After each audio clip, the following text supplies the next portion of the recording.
परसों जो घटना घटी उसके बारे में सुनकर बड़ा अफसोस और सदमा हुआ है। और चूँकि भाई जनाब शहनवाज हुसैन साहब MIM के MLA हैं, तो ये हमारा अखलाकी फरीज़ा भी था कि हम ऐसे मौके से अपने रफ़ीक की हालत, उनकी खबरगिरी करें। उसी खबरगिरी के ताल्लुक़ से यहाँ आना हुआ है।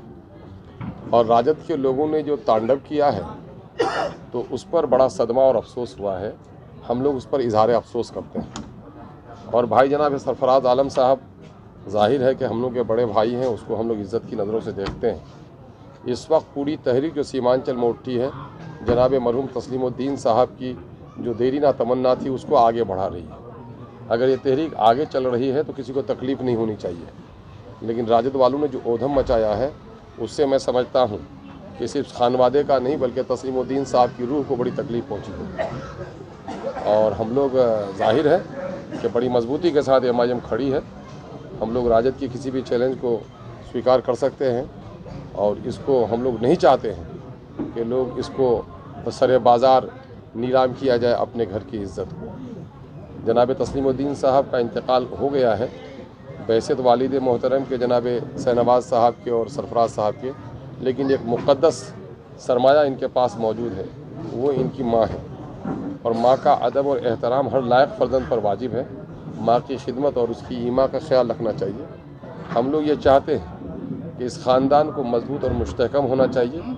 इख्तलाफात में पढ़कर अपना सियासी वज़न कमज़ोर नहीं करना चाहिए। इस ख़ानदान का अगर सियासी वज़न कमज़ोर हुआ तो इस ख़ानदान को नहीं बल्कि सीमांचल का नुकसान होगा। हम लोग चाहते हैं कि ये बातें घर की हैं और घर पर इन मामलात का हल होना चाहिए।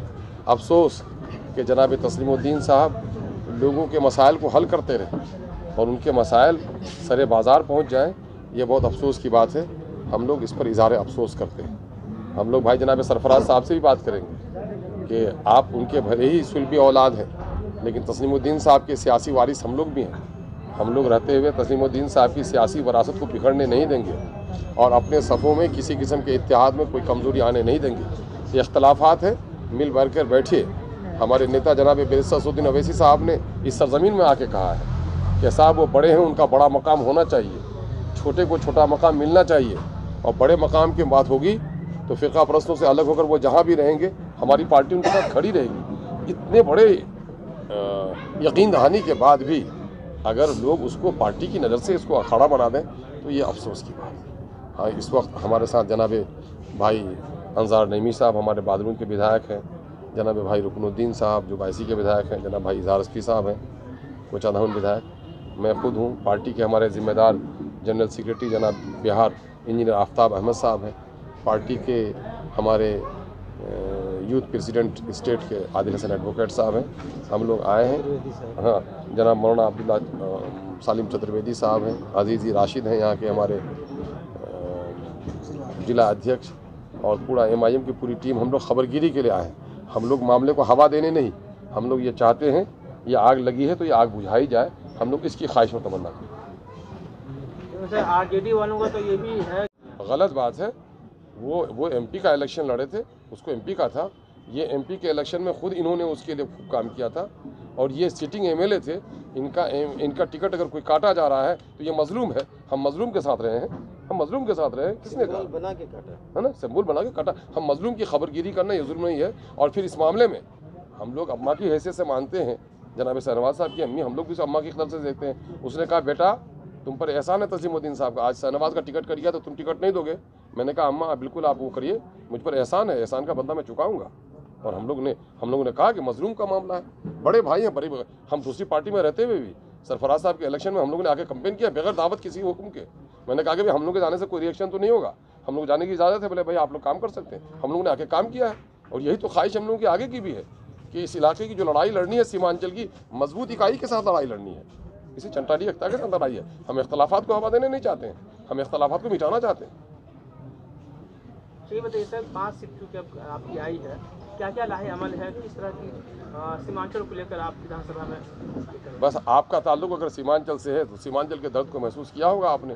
सीमांचल सबसे ज़्यादा गरीब है, सबसे ज़्यादा अनपढ़ है, पलायन यहाँ की मजबूरी है, इन्फेंट मोर्टिलिटी रेट यहाँ सबसे ज़्यादा है, रोज़गार के कोई मौके नहीं है, दिल्ली और पटना में बैठे हुए बेईमानों की अनदेखी का शिकार है ये इलाका। इन तमाम तर मुद्दों की लड़ाई हम लोग लड़ेंगे, कोई नई लड़ाई थोड़ा लड़नी है।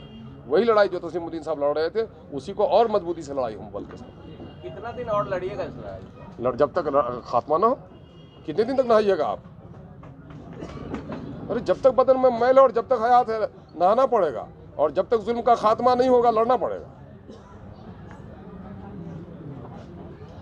आगरी जाति के हो, पिछड़ी के हो, गोरे हो, काले हो, हिंदू हो, मुसलमान हो, सबकी लड़ाई लड़ो। भीम वाले को तो शुरू से ही आरक्षण मिला हुआ है। आरक्षण मिलने के बावजूद भी उस समाज की गति देखिए आपने।